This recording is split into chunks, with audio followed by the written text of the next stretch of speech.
গুরুজি, বাসায় থাকতে থাকতে মনটা একেবারে ছোট হয়ে গেছে। আপনি তো কত মানুষকেই ভালো পরামর্শ দেন, দয়া করে আমাকে একটু পরামর্শ দিন গুরুজি। গুরুজি, মাথায় শুধু ছোট ছোট চিন্তা খুঁত খুঁত খুঁত খুঁত করে, ঠুনকো বিষয় মাথায় এসে পাহাড় হয়ে যায়।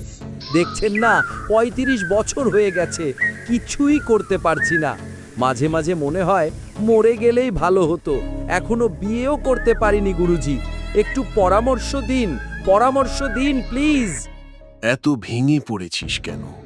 জীবন মানে ভেঙে পড়া নয়। বয়স ৩৫ হয়েছে তো কি হয়েছে? তুই এখনো পারবি, তোকে দিয়ে সব সম্ভব হবে।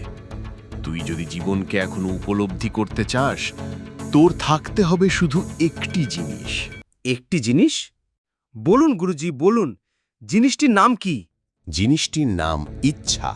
তোর ইচ্ছা থাকতে হবে অদম্য, দৃষ্টিভঙ্গি হবে সুবিশাল। সুবিশাল ইচ্ছা? হ্যাঁ, সুবিশাল ইচ্ছা।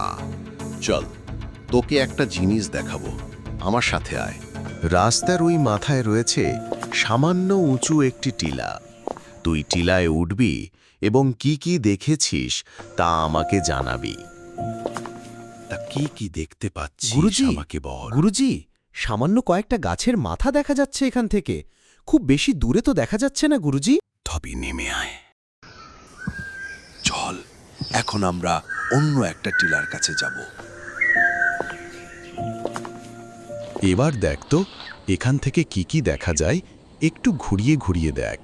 হ্যাঁ, আরো ডান দিকে দেখ।